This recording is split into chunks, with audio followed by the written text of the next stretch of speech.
सभी साथियों को मेरा बहुत बहुत प्यार भरा नमस्कार। आप सभी का आपके अपने YouTube channel officers exam forum पर एक बार फिर से बहुत बहुत स्वागत है। पिछले लेक्चर में हमने सेल यानी कि रॉक्स के इंट्रोडक्टरी पार्ट के बारे में जाना था। सेल किस किस प्रकार से बनती हैं और अब हम लोग सेल के रिमेनिंग पार्ट के बारे में पढ़ने जा रहे हैं, जिसमें हम चट्टानों का वर्गीकरण करेंगे।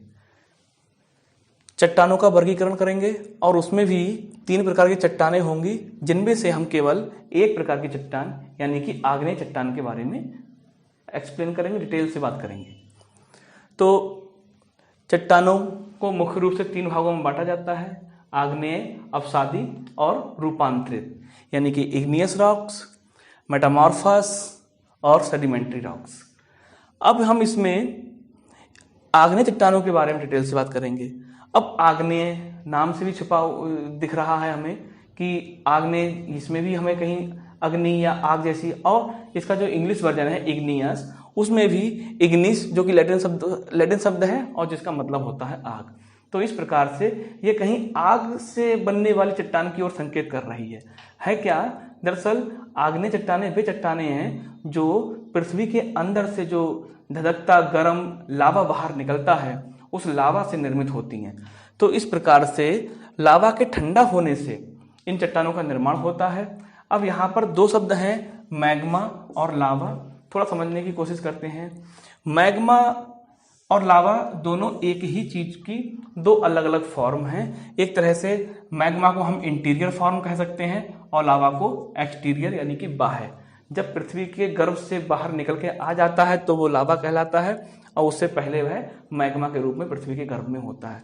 तो मैग्मा या तो पृथ्वी के गर्भ के अंदर ही जम जाए या फिर बाहर निकल करके ठंडा होकर के जम जाए, तो इन दोनों ही अवस्थाओं में जो चट्टानों का निर्माण होता है उसे हम आग्नेय चट्टान कहते हैं।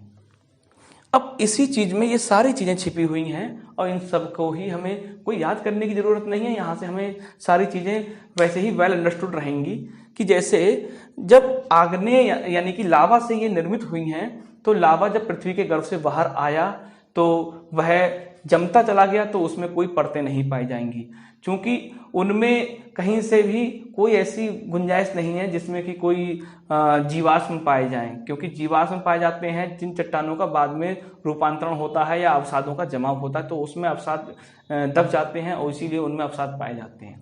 क्योंकि यहाँ पर ऐसी कोई अवस्था नहीं है, तो ये ये इनमें कोई अवसाद नहीं पाए जाएंगे, इनमें परतें नहीं पाई जाएंगी। साथ ही चूंकि मैग्मा के एक साथ बाहर आकर के जम जाने से ये निर्मित हुई हैं, तो ये बहुत ही कठोर चट्टानें होंगी। कठोर चट्टानें होंगी तो इसीलिए ये अप्रवेश्य भी होंगी। अप्रवेश्य से मतलब क्या है? जिनमें पानी या अन्य कोई तरल पदार्थ के प्रवेश करने की गुंजाइश बहुत कम हो, ना के बराबर। तो चूंकि ये अप्रवेश्य होती हैं, कोई केमिकल्स इसमें पहुंच नहीं सकते, तो इसीलिए इनका रासायनिक वियोजन नहीं हो पाता, रासायनिक क्षरण नहीं हो पाता। इनका केवल और केवल भौतिक प्रकार से विघटन ही हो सकता है, यांत्रिक और भौतिक प्रकार से। यांत्रिक का मतलब क्या है? यांत्रिक का मतलब है कि उनका जल के द्वारा बहाव कर दिया जाए या हवा के द्वारा बहाव कर दिया जाए उनका, तो इस प्रकार से यांत्रिक परिवर्तन हो सकता है। और साथ ही साथ भौतिक यानी कि ताप और दाब की अवस्था में उनका वियोजन या विघटन, यानी कि वो टूट सकती हैं, बिखर सकती हैं। तो ये चीजें, साथ ही साथ चूंकि पृथ्वी जब अपने आप में एक गर्म धधकते गोले के रूप में थी और उस पर एक पतली सी परत बनी, तो हमेशा ही अक्सर ये लावा बाहर निकलता रहता था और इस प्रकार से चट्टानों का निर्माण हुआ था। तो यही चट्टानें हैं जो सबसे पहले निर्मित हुई पृथ्वी पर, तो इसीलिए इनको प्राथमिक चट्टानें भी हम कह देते हैं। यही हमारी मूल शैलें हैं, मूल चट्टानें हैं, और इसका मतलब ये हुआ कि जो भी अन्य चट्टानें हैं यानी कि अवसादी और रूपांतरित, वो कहीं ना कभी इन्हीं से ही किसी भी रूप में ट्रांसफॉर्म होकर के, परिवर्तित होकर के इस रूप में बदली हैं। तो प्राथमिक चट्टानें हैं ये। प्राथमिक हो गई, परत विहीन हो गई, जीवाश्म विहीन हो गई, अत्यंत कठोर हो गई, अप्रवेश्य हो गई, रासायनिक अपक्षय इनका बहुत कम होगा, और यांत्रिक इस प्रकार से, और रवेदार क्रिस्टलाइन। यहाँ पर समझने की कोशिश करते हैं, जब कोई भी परत गर्म अवस्था में होती है, परत या फिर हम किसी भी चीज के बारे में बात करें, कोई भी चीज़ है गर्म है और उसको ठंडा किया जाएगा तो वो अपने आयतन में और अपने स्वरूप में परिवर्तन के कारण उसके क्रिस्टलों के रूप में वो परिवर्तित हो जाती है, टूट जाती है। जैसे कि चीनी का निर्माण भी इसी तरीके से किया जाता है। तो यहाँ पर क्रिस्टलाइन इनमें क्रिस्टल पाए जाते हैं। क्यों? क्योंकि यह बहुत ताप के बाद में उस ताप को समाप्त करके ठंडी हुई हैं, तो उस ठंडे होने की प्रक्रिया के दौरान इनके क्रिस्टल हो जाते हैं, ये टूट जाती हैं। अभी जानेंगे कि कौन सी चट्टानें ऐसी इनके रवे बड़े होते हैं, कौन सी चट्टानें ऐसी इनके क्रिस्टल छोटे होते हैं। तो इसमें लोहा, मैग्नीशियम, इस प्रकार से जो इनके युक्त सिलिकेट होते हैं, यानी कि फेरस के सिलिकेट और मैग्नीशियम के सिलिकेट होते हैं, जो इनकी प्रधानता होती है। सिलिकेट से आप समझ सकते हैं बालू। पृथ्वी पर सबसे अधिक मात्रा में पाई जाने वाली चट्टानें यही हैं, क्योंकि जाहिर सी बात है कि शुरुआत में सारा का सारा जो भी भू प्रॉपर्टी थी वो सब इसी से ही निर्मित हुई थी, आग्नेय प्रकार की चट्टानों से ही निर्मित हुई थी। तो इसीलिए पृथ्वी पर सबसे अधिक मात्रा में आग्नेय चट्टानें पाई जाती हैं और बाकी चट्टानें जो हैं इन्हीं के रूपांतरण और वियोजन से निर्मित हुई हैं। उदाहरण भी हैं इसमें बहुत सारी चट्टानों के, जिनको आप यहाँ पर समझ सकते हैं। मुख्य रूप से ग्रेनाइट, बेसाल्ट, क्वार्ट्ज, या कुछ महत्वपूर्ण चट्टानें हैं डायोराइट, डोलोराइट, जिनसे क्वेश्चंस बन जाते हैं। तो हमें इनके नामों को भी याद रखना है। तो यहाँ पर कोई बहुत विशेष चीज़ें याद रखने की नहीं है, समझने की हैं। बहुत ही वेल अंडरस्टूड चीज़ें हैं कि हाँ, क्यों ये प्राथमिक परतें कही गई हैं, क्यों ये परत विहीन होती हैं, क्यों जीवाश्म विहीन होती हैं, और इनमें रासायनिक अपक्षय क्यों नहीं हो पाता है। इन सब का रीजन केवल यही है क्योंकि ये लावा के ठंडे होने से निर्मित हुई हैं। अब हम थोड़ा सा और इनके बारे में बात करते हैं। इन चट्टानों का भी वर्गीकरण किया जाएगा।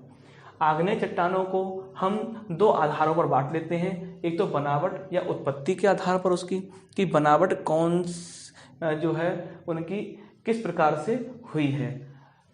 कुछ यही वर्गीकरण एक कणों के आकार के आधार पर भी माना जाता है। अभी समझ लेंगे इसमें कि ये क्यों कहा गया है। और रासायनिक संरचना के आधार पर वाह्य आग्नेय चट्टान जो हैं, आग्नेय शैल जो हैं, एक्सट्रूसिव इनको बोल देते हैं। इन्हीं को हम ज्वालामुखीय शैल भी कह देते हैं। और दूसरी आंतरिक, यानी कि वे चट्टानें जो लावा के, मैग्मा के बाहर आ जाने से निर्मित हुई हैं, तो वो तो चट्टानें सारी की सारी बाह्य चट्टानें कहलाएंगी, क्योंकि वो ज्वालामुखी क्षेत्रों में पाई जाती हैं। जब लावा मैग्मा बाहर निकल करके आ गया है तो इसका मतलब वो ज्वालामुखी की प्रक्रिया के माध्यम से ही आया होगा, तो इसीलिए इनको ज्वालामुखी शैल भी कह देते हैं। और दूसरी कुछ ऐसी कंडीशंस भी बन जाती हैं कि लावा बाहर आने लायक दबाव नहीं क्रिएट कर पाता है और वह मैग्मा अंदर ही पृथ्वी के गर्भ में ही दरारों में या कहीं अन्य चीज़ों में वो जम जाता है और वहीं पर ही शैल का निर्माण हो जाता है। तो ऐसी चट्टानें जो पृथ्वी की सतह के अंदर हैं तो वह आंतरिक चट्टानें कहलाती हैं, इंट्रूसिव। इनके उदाहरण है बेसाल्ट, डोलेराइट। अब यहाँ पर ये कणों के आकार की बात भी समझ लेते हैं कि कणों का आकार क्या है। दरअसल कणों के आकार का, कण बड़े होंगे या छोटे होंगे, इसका संबंध इस बात से होता है कि मैग्मा या लावा ठंडा किस गति से हुआ है। यदि वह ठंडा बहुत जल्दी हो गया है, बहुत तेजी से ठंडा हुआ है, तो उसके कण बहुत छोटे छोटे होंगे, और अगर वह बहुत धीरे धीरे ठंडा हुआ है तो उसके कण बड़े बड़े होंगे। तो अब यहाँ पर समझने की बात है कि कौन सी चट्टानें ऐसी होंगी जिनके कण जल्दी ठंडे होंगे।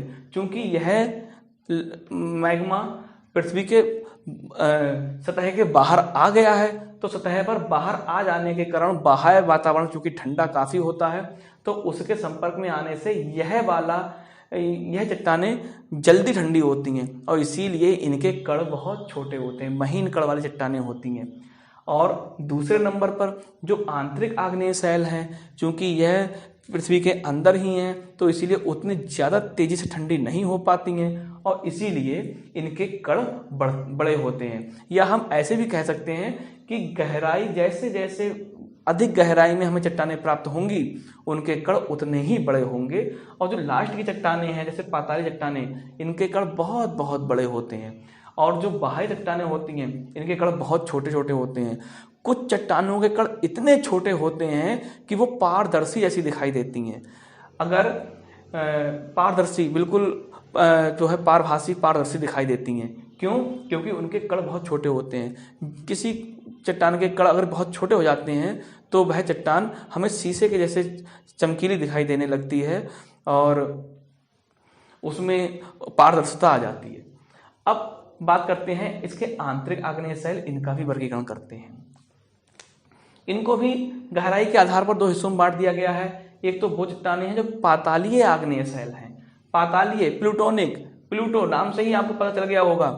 प्लूटो जो ग्रीक साहित्य है उसमें इनको प्राचीन अगर परंपराएं उनकी देखी जाए तो प्लूटो को पाताल का देवता माना जाता था, तो इसीलिए पातालीय चट्टानों को प्लूटोनिक इग्नियस रॉक्स कहा गया। उसके ऊपर की जो चट्टानें होंगी वो मध्यवर्ती आग्नेय शैल होंगी, यानी कि ये मध्य की हैं और ये सबसे बाहर की हैं। तो इस प्रकार से सबसे गहराई की हैं, ये मध्यवर्ती हैं और ये सबसे बाहरी हैं। कणों का आकार अगर देखा जाए, सबसे बड़ा इनका, उससे छोटा इनका और सबसे छोटा इनका। प्लूटोनिक सेल्स के उदाहरण ग्रेनाइट, गैब्रो, डायोराइट। अब ये ग्रेनाइट अच्छे से परिचित होंगे ग्रेनाइट के बारे में आप। ग्रेनाइट अक्सर हम घरों में जो पत्थर यूज कर रहे हैं वो भी ग्रेनाइट होता है। जो मसाला पीसने के लिए सिल और बटने का यूज किया जाता है वो भी ग्रेनाइट का ही होता है। या डॉक्टरों के पास जो दवाइयाँ कूटने के जो होती हैं पहले के ज़माने की पत्थर की ओखलियाँ, तो वो भी ग्रेनाइट की ही हुआ करती थी। क्यों? क्योंकि इनके कण बहुत बड़े होते हैं और इसीलिए इनको जल्दी से जल्दी ये घिसती नहीं है जल्दी। तो इस प्रकार से यहाँ पर इनका खाने पीने की चीज़ों को पीसने में इनका यूज किया जाता है। मध्यवर्ती आग्नेय शैल, हाइपोविसल, इनके बारे में जान लेते हैं। चित्र के माध्यम से भी इसको समझेंगे। इन चट्टानों में बैथोलिथ, फैकोलिथ, लैकोलिथ, लेपोलिथ, सीट और डाइक, ये इतने हैं। बैथोलिथ सबसे नीचे की चट्टान है। पहले तो हम जान लेते हैं पातालीय प्लूटोनिक को, क्योंकि यह एक तरीके से आप समझ सकते हैं कि जहाँ से लावा अपना प्रारंभ करता है ऊपर उठना, या जहाँ जो लावा का स्रोत होता है, जो क्षेत्र लावा का स्रोत होता है, यदि लावा वहीं पर जो मैग्मा है अगर वहीं पर ही जम जाए तो ऐसे में फिर पातालीय आग्नेय शैलों का निर्माण होता है। मतलब मैग्मा का जो सोर्स है, स्रोत है, जो जहाँ पर मैग्मा चैम्बर है और उसी चैम्बर में ही यदि ये ठंडा हो जाता है तो वहाँ पर पातालीय आग्नेय चट्टानों का निर्माण होता है। उससे ऊपर मध्यवर्ती चट्टानें पाई जाती हैं जिनमें ये हैं। अब बैथोलिथ एक तरह से ये सबसे बड़ा पिंड होता है मध्यवर्ती चट्टानों का। जब बाहर आता है और चट्टानें बिल्कुल बहुत बड़े क्षेत्र में और बहुत बड़े पिंड का निर्माण कर देती हैं, ठंडी हो जाती हैं, तो ये बैथोलिथ प्रकार की चट्टानें होती हैं। ये अधिकांशतः जब पर्वतीय क्षेत्रों के नीचे कहीं पर भी अगर ज्वालामुखी अवस्थाएं पाई जाएंगी या वहाँ पर मैग्मा जो है वो अगर प्रेशर करेगा तो वहाँ पर ऐसा स्थिति होती है कि बाहर ना आ पाने की वजह से वो वहीं पर ही ठंडा हो जाए। दूसरा फैकोलिथ, ये एक तरह से लहरदार जमाव है। जब अवतल प्रकार के क्षेत्र में ये जमाव हो जाता है इस प्रकार से, तो ये फैकोलिथ है। लैथोलिथ, इसमें थोड़ा सा आप इसको इस तरीके से समझ सकते हैं। लैकोलिथ जो है ये छत्रशिला के रूप में, इसका जो उत्तल प्रकार का होता है, यानी कि इस प्रकार से अगर कोई चट्टान पृथ्वी के भूगर्भ के अंदर ही अगर जम गई है तो वो लैकोलिथ है। लैपोलिथ ये तस्तरी नुमा होता है, इस तरीके से तस्तरी नुमा होता है लैपोलिथ। सिल या सीट एक ही चीज है, बस मोटाई का अंतर है। सिल अधिक मोटाई की होती है और सीट कम मोटाई की होती है। जो इन्हीं को पत्रशिला भी बोलते हैं, पत्रशिला यानी कि पतली सी शिलाएं। तो फिलहाल सिल जो है ये मोटी होती है और सीट जो है पतली होती है। हाँ, और ये एक तरीके से आप समझ सकते हैं कि क्षैतिज जमाव है। किसी भी अगर मान लीजिए कोई भी, जैसे कि हम ऐसे समझें, अगर मान लीजिए यहीं से कोई इस तरह से एक ज्वालामुखी की एक नेक यहाँ से उठकर दिखाई जाए और कहीं चट्टान में इस तरह से एक दरार मिल जाए पतली सी और उसमें इस तरह से लावा का यहाँ पर जमाव हो जाए तो ये सिल या सीट कहलाएगी। अगर इसी तरह से यहाँ पर मान लीजिए कोई इस तरीके से जमाव हो जाए तो यह जो है फैकोलिथ कहलाएगा। अगर जमाव कुछ इस तरह से हो जाए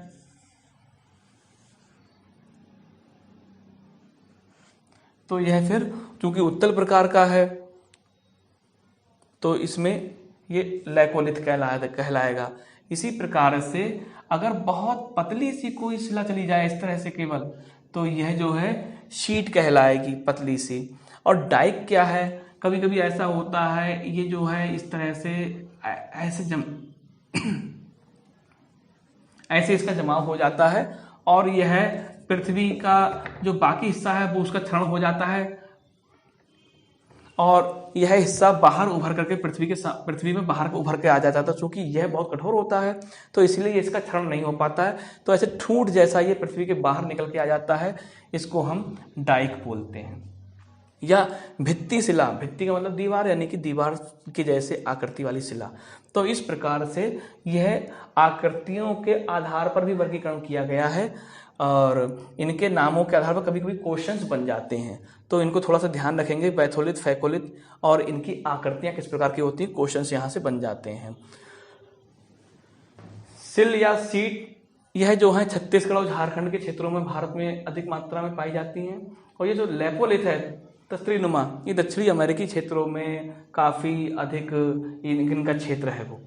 अब हम आते हैं रासायनिक संरचना के आधार पर वर्गीकरण। रासायनिक संरचना के आधार पर केमिकल बेस पर अगर देखा जाए तो एक चट्टानें हैं जिनको एसिडिक कहा गया है, यानी कि अम्लीय आग्नेय चट्टानें, और दूसरी हैं बेसिक यानी कि क्षारीय। अब अम्लीय और क्षारीय क्यों कहा गया है, दोनों की प्रकृति में क्या अंतर है? अम्लीय इसलिए कहा गया है क्योंकि इनमें बालू या सिलिका की अधिकता होती है, 65 to 85% तक होती है, जबकि जो हमारी क्षारीय आग्नेय शैलें हैं इनमें बालू की या सिलिका की मात्रा कम होती है, 45 से 55% तक होती है, ऑक्साइड की अधिकता होती है। तो क्वेश्चन यहाँ पे बन जाता है कि कौन सी प्रकार की चट्टानें इनमें ऑक्साइड की अधिकता होती है या फिर अम्लीय चट्टानों के क्या विशेषताएं हैं, तो वहाँ पर हमें इन चीज़ों की ध्यान रखना पड़ता है। शेष अगर देखा जाए तो इसमें शेष में एल्यूमिनियम, मैग्नीशियम, क्षार और चूना, ये सब चीज़ें होती हैं। चूंकि इसमें सिलिका की अधिकता है इसलिए इनका रंग हल्का होता है, कुछ कुछ पीलापन लिए हुए होता है। जिन चट्टानों में सिलिका की मात्रा अधिक होगी उनका घनत्व तो कम होगा, हमेशा ध्यान रखिएगा। तो इनका घनत्व कम होता है 2.75 to 2.8, जबकि यहाँ पर चूंकि सिलिका की मात्रा कम है तो इसीलिए इनका घनत्व अधिक होता है। ये अधिक सघन होती हैं, 2.8 to 3 ये ग्राम पर सेंटीमीटर क्यूब में इसका घनत्व दिया हुआ है। तो इस प्रकार से यहाँ पे ये उदाहरण भी दिए हुए हैं, ग्रेनाइट वगैरह ये अम्लीय चट्टानों के उदाहरण हैं, जबकि बेसाल्ट। इन दो चट्टानों के बारे में बहुत विशेष ध्यान रखिएगा क्योंकि ज्योग्राफी में हमें इनका बार बार जिक्र आएगा। आग्नेय चट्टानों के बारे में कुछ और जानते हैं। अधिकांश खनिज और धातु अयस्क जो हैं, धातु अयस्कों में भी लौह अयस्क है, सोना, चांदी, सीसा, जस्ता और तांबा, मैग्नीज और साथ ही साथ प्लेटिनम, ये क्रोमाइड, निकल, ये सारे के सारे धातु अयस्क जो हैं आग्नेय प्रकार की चट्टानों में ही पाए जाते हैं। तो महत्वपूर्ण बात है, ये हमें ध्यान रखनी है, वन लाइनर में कभी कभी पूछ लिया जाता है। राजस्थान का अरावली क्षेत्र, छोटा नागपुर का पठार, इनकी लोकेशन भी आप देखिएगा मैप में, आपके लिए होमवर्क है। अरावली, छोटा नागपुर का पठार, राजमहल की श्रेणियां, रांची का पठार, इन आग्नेय शैल से ही निर्मित हैं। और लास्ट में अजंता की गुफाएं जो हैं वो आग्नेय चट्टानों को काट करके ही बनाई गई हैं। तो ये कुछ वन लाइनर हैं, फैक्ट्स हैं जो हमसे क्वेश्चन कभी कभी पूछ लिए जाते हैं, जानकारी में रखना चाहिए। आप लोगों से आज मुझे एक बात और ये भी कहनी है कि यदि आप लोगों को कहीं पर कोई डाउट हुआ करें या कोई क्वेश्चंस आपके हुआ करें तो उन क्वेश्चंस को भी आप जो है हमसे, हमारा जो स्क्रॉल में व्हाट्सएप नंबर चलता है उस पर हमसे पूछ सकते हैं या फिर कमेंट बॉक्स में भी लिख करके पूछ सकते हैं। साथ ही साथ आपकी पढ़ाई की क्या प्रोग्रेस चल रही है उसके बारे में भी हमें अपनी ओर से अवगत कराते रहिएगा। हम चाहते हैं कि हमारी क्लास जो है वन वे ना रहे, यहाँ पर टू वे कन्वर्सेशन चलता रहना चाहिए स्टूडेंट्स के बीच में, ताकि हमें ये पता चलता रहे कि आपकी वास्तव में आपकी नीड क्या है और हम उसी प्रकार से फिर अपने क्लास को मॉडिफाई कर पाएँ, अपने लेक्चर को मॉडिफाई कर पाएँ। तो इसीलिए आप लोगों को अपनी एजुकेशन में, अपनी पढ़ाई में आपकी क्या प्रोग्रेस चल रही है उस प्रोग्रेस के बारे में भी हमें बताते रहा कीजिए। आपके क्या टारगेट हैं और आप किस प्रकार की एक्सपेक्टेशंस के साथ में ऑफिसर्स एग्जाम फोरम से जुड़े हैं, तो उन चीज़ों के बारे में भी हमें अवगत कराते रहिएगा ताकि हम आने वाले लेक्चर्स में आपकी उन नीड्स को भी फुलफिल करने के लिए अपने संशोधन अमेंडमेंट्स करते रहें। अपनी तरफ से हम पूरे प्रयास करते रहें। आप लोगों का भी प्यार और सपोर्ट हमें इसी तरह से मिलता रहेगा। प्लीज़ चैनल को लाइक, शेयर और सब्सक्राइब जरूर करें। धन्यवाद।